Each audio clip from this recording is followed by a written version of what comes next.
cantar. Glória a Deus. Motivo de alegria, mais uma vez, estarmos na presença do Senhor. E Deus, Ele tem sido bom conosco, irmãos. Nós estamos vivendo momentos incríveis na presença do Senhor. E hoje é a quarta da vitória. E eu estava orando ao Senhor, e o Senhor começou a falar comigo sobre guerras, sobre momentos de dificuldade. Aí o pastor me mandou num podcast e eu comecei a ser ministrado, porque as nossas maiores guerras, elas estão na nossa mente. Por isso que a Bíblia nos ensina a termos a mente de Cristo. Por isso que Romanos diz para nós não nos conformarmos com este mundo, mas para nós transformarmos pela renovação da nossa mente. E quando a nossa mente estiver renovada, através da transformação que vem através da palavra, através da comunhão com o Senhor, nós começaremos a experimentar a boa, a agradável e a perfeita vontade de Deus. Aleluia, aleluia. O Espírito Santo começou a ministrar no meu coração porque eu falei, Deus, mas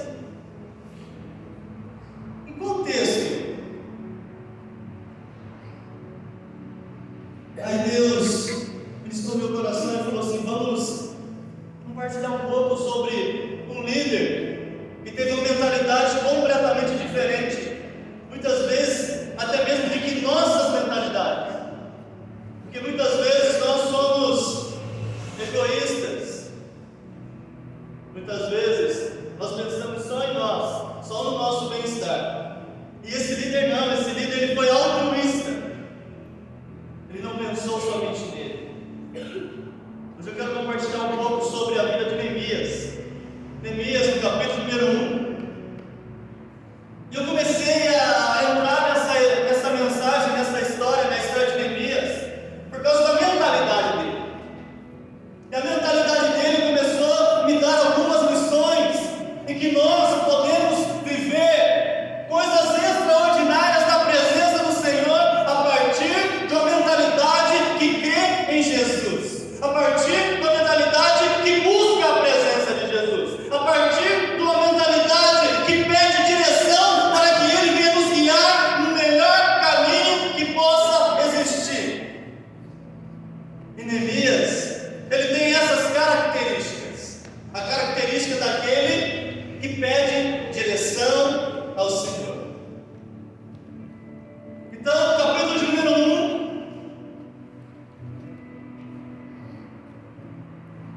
verso 1 em diante. Neemias, filho de Acalias, no mês de Quisleu, isto é, entre novembro e dezembro, no 20º ano do reinado de Artaxerxes, quando me encontrava na capital do Império Persa, em Suzã, Anani, um de meus irmãos, veio de Judá com mais alguns homens. Indaguei-lhes pelos judeus que haviam voltado, os que sobreviveram ao cativeiro, e a respeito de Jerusalém, para saber como estava. Eles me informaram: aqueles que sobreviveram ao cativeiro estão vivendo lá na província, passam por grande tribulação, privação e humilhação. Os muros de Jerusalém foram derrubados e as portas da cidade queimadas. Tendo ouvido este relato, assentei-me e chorei amargamente. Lamentei por alguns dias e coloquei-me em jejum e oração diante do Deus dos céus. E desabafei: ó Deus dos céus, Deus grande e terrível, que cumpres a tua palavra, a tua aliança, e usas de misericórdia para com aqueles que te amam e obedecem aos teus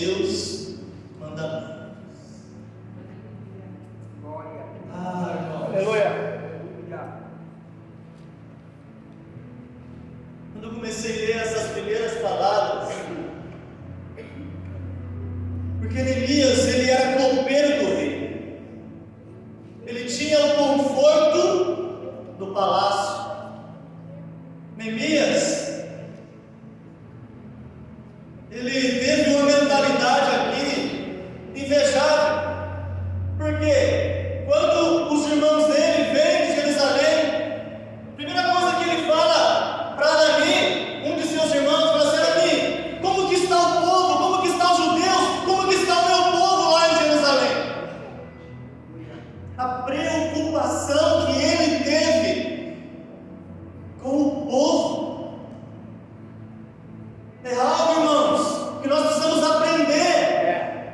É algo que nós precisamos se voltar, parar e começar a pensar: poxa, ontem fulano estava aqui, hoje não veio, por que será que ela não veio? Por que aquela pessoa da minha cela não está vindo nos cultos?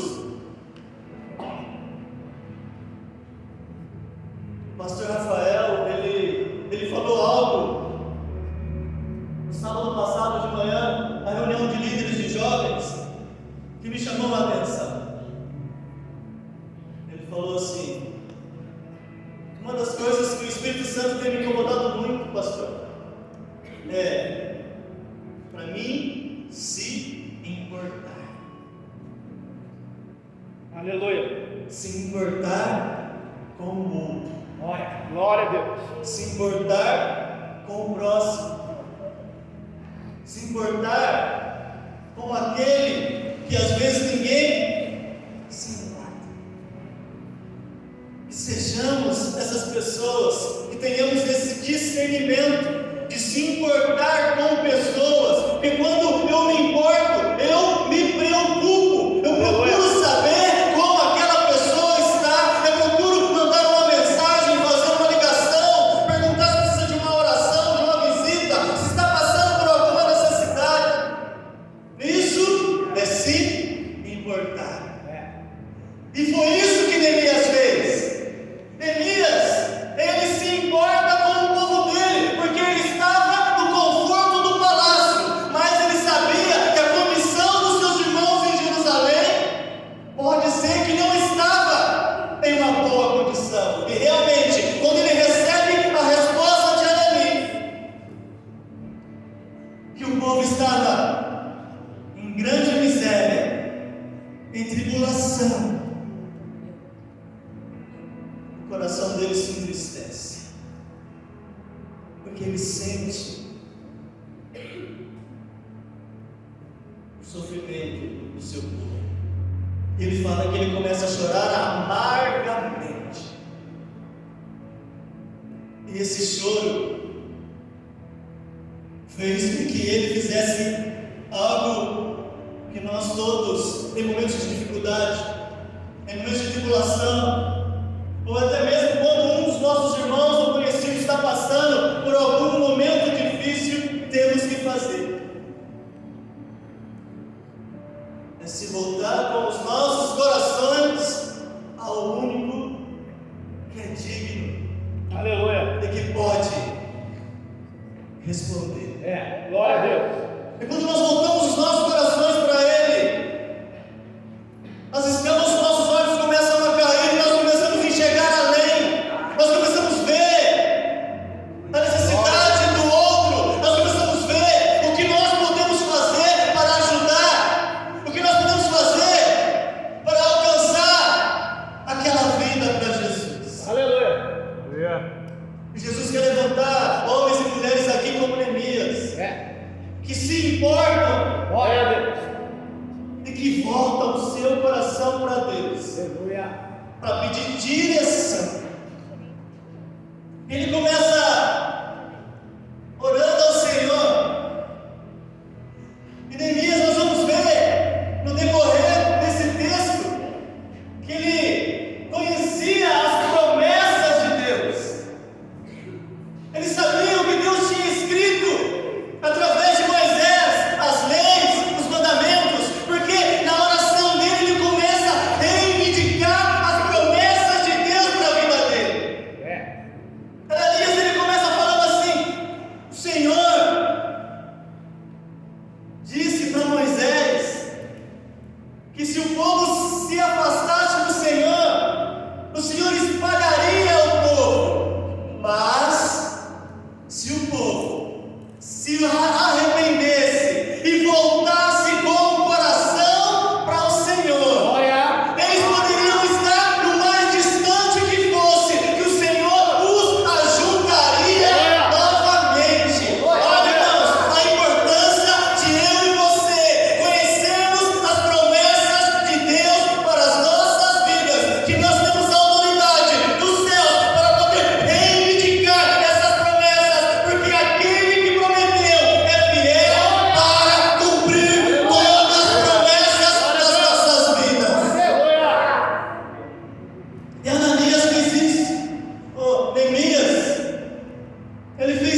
Irmãos,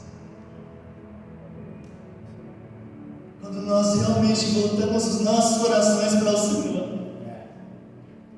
com sinceridade, Aleluia. com o coração realmente quebrantado, como o salmista diz, atrito, Ele não desprezará.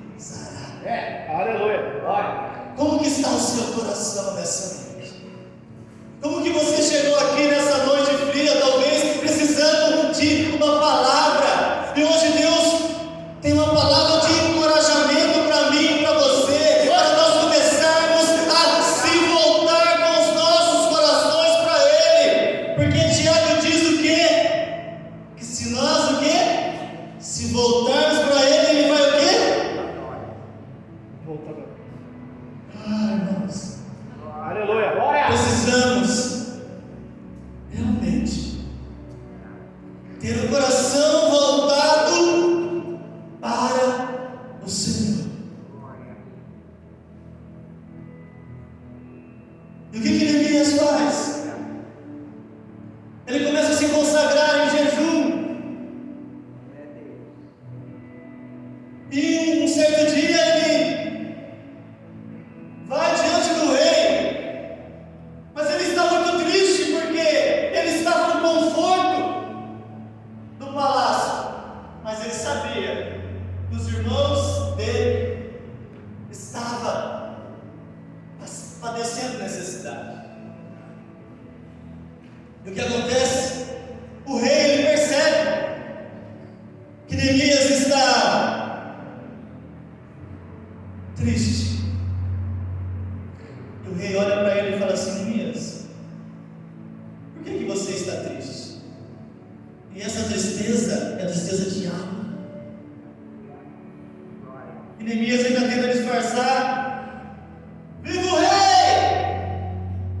Mas mesmo assim, ele já emenda uma outra frase: como poderia eu estar feliz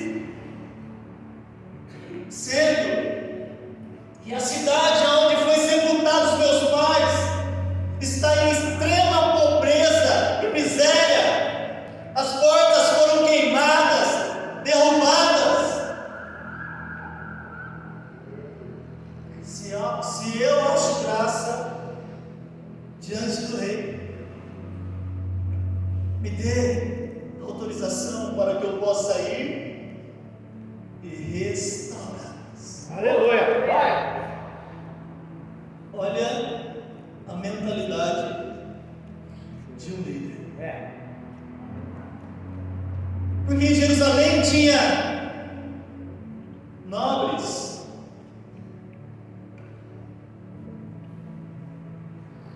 muitos que voltaram do exílio, mas nenhum deles teve a mentalidade que Neemias teve, uma mentalidade de restauração. O povo se acostumou com a miséria, com a pobreza e com a situação no qual eles se encontravam, e estava tudo normal. E Neemias, que estava no palácio, de boa, no conforto, pensou o quê? Jerusalém não pode ficar do jeito que está. Aleluia. Jerusalém não pode ficar do jeito que está. Glória. Como que nós nos encontramos nessa noite? Como que está a nossa mentalidade? Será que nós estamos nos conformando com a situação no qual nós nos encontramos? Será que nós estamos aquém daquilo que nós poderíamos viver em Deus?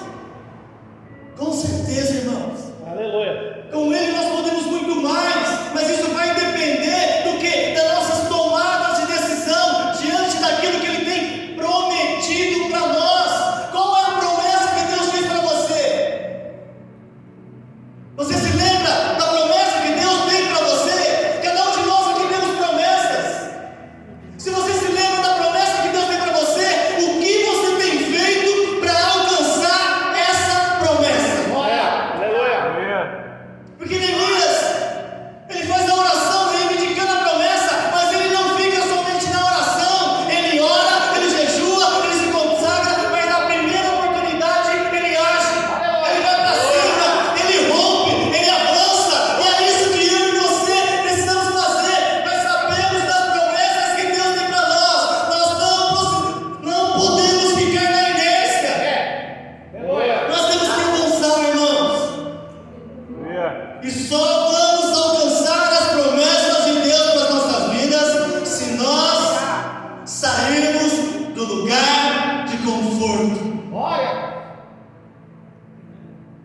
É isso que nós temos que fazer.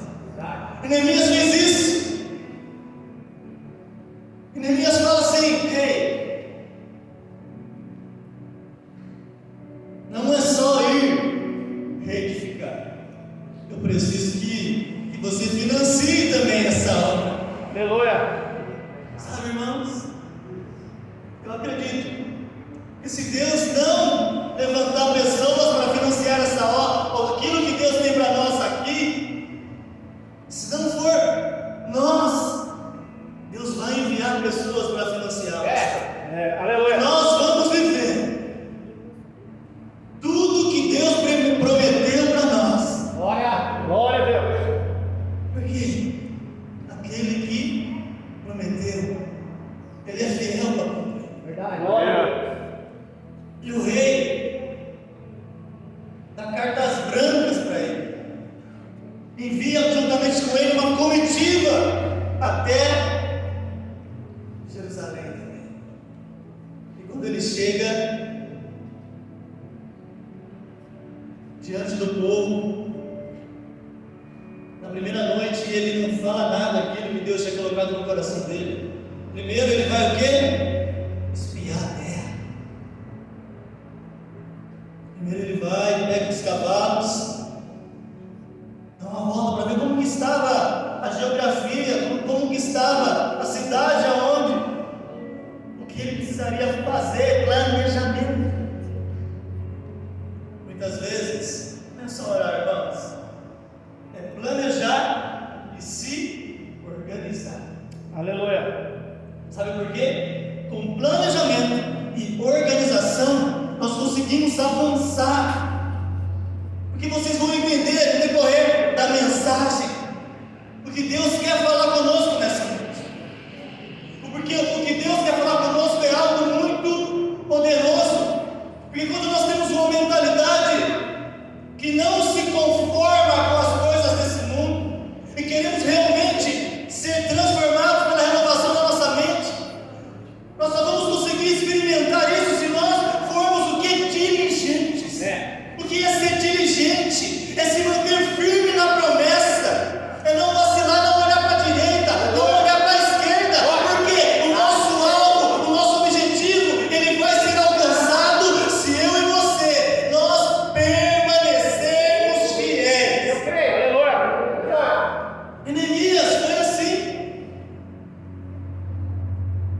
Ele chama o povo e fala assim: ó, o negócio é o seguinte, vamos restaurar os muros.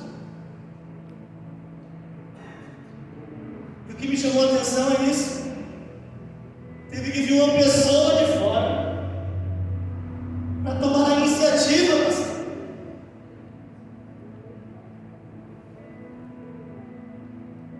E muitas vezes nós vamos ser despertados, olha isso, por pessoas de fora. Verdade. Muitas vezes Deus vai enviar pessoas de fora, porque nós não valorizamos na casa. E quando nós não valorizamos os da casa, o que acontece? Deus envia pessoas de fora para nos lembrar que aqui tem homem de Deus. Aleluia. Aqui tem mulheres de Deus. Aleluia. Aqui tem uma família que tem se desdobrado para que essa obra avance. Glória a Deus.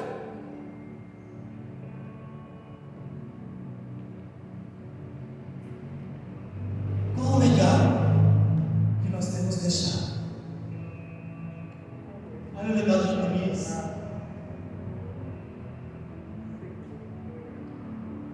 No domingo eu perguntei para o Azaf: Azaf, você aprendeu o que na escolinha?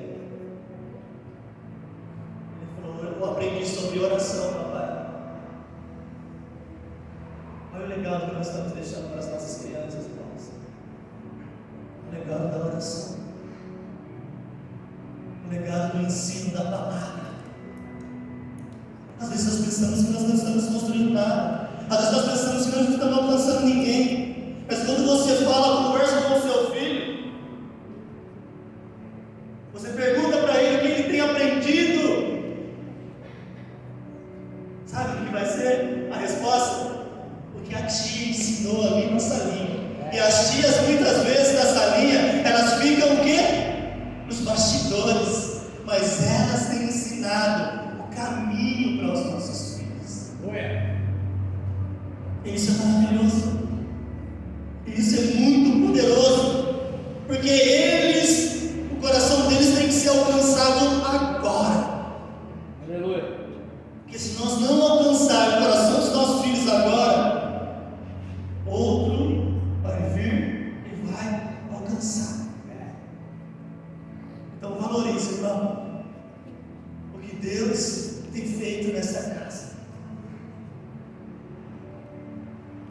Voltando aqui, talvez nós pensamos que quando Neemias chega lá, já com toda a comitiva, com as madeiras, nós pensamos que não ia haver o quê? Adversários, que era só chegar e trabalhar. Mas não é assim, irmãos. A nossa vida ela é feita de batalhas, de guerras, porque se não houver guerras, não há vitória. E foi assim. E começa a se levantar Sambalá, Gesem. Eles começam a se levantar para tentar impedir a obra no qual Deus colocou no coração de Neemias. Mas Neemias, ele foi diligente ao ponto que de ele preparar o povo e falar assim: ó, cada um de vocês, você vai trabalhar na frente da sua casa, da sua família. Um vai estar trabalhando e o outro vai estar na retaguarda com uma espada. Sabe, irmão, nós precisamos ser vigilantes, irmão. Porque no capítulo 4 de Neemias, se não me falha a memória, no verso 10, sabe o que os inimigos, os adversários deles queriam fazer? Ele fala bem assim, ó: vamos se infiltrar no meio deles, sem que eles percebam, para que matemos todos. No capítulo 4 fala isso, depois você vê em casa. O inimigo queria se infiltrar no meio dos trabalhadores que estavam restaurando os muros, para poder o quê? Matar, parar a obra. E com a minha vida e com a sua vida não é diferente. O inimigo ele vai tentar nos paralisar, colocando dúvida nas nossas mentes. Ele vai querer tentar nos paralisar para que nós não venhamos avançar a promessa de Deus para as nossas vidas. Ele vai querer impedir de todas as maneiras de nós alcançarmos a nossa vitória. Aleluia. Mas nessa noite, eu e você precisamos ser que nem Neemias. Porque Gesem, ele começa a enviar cartas para Neemias: ô Neemias, vem aqui, vamos conversar. Neemias: não, eu estou em uma grande obra, eu não posso parar.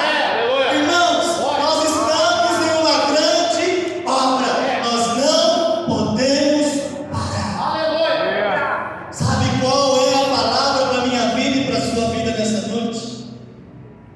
Avance. Aleluia. Não pare. Não desista. Não desanime. Sabe por quê? Porque Deus tem vitória para a minha vida e para a sua vida. Aleluia.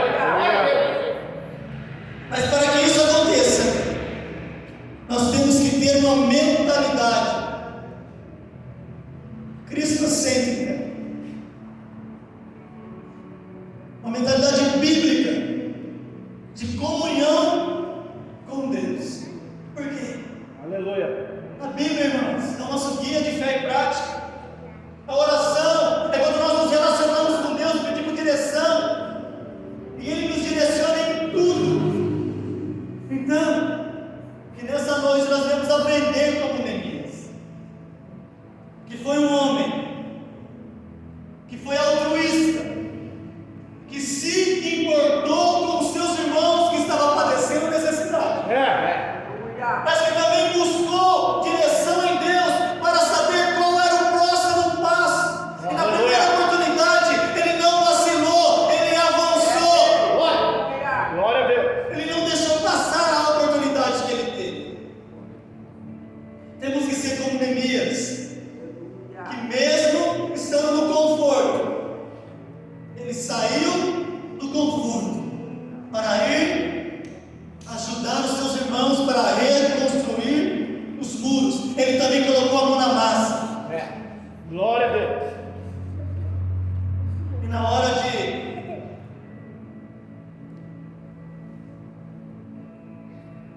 de contar a vitória,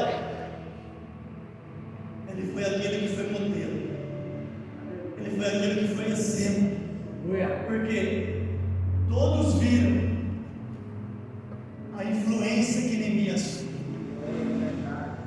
Que sejamos influentes também, de poder cativar as pessoas para se juntar a nós nessa grande obra que Deus colocou nas nossas mãos para fazer. Obra qual é saquear o inferno e povoar o céu. Glória a Deus. Se coloque de pé.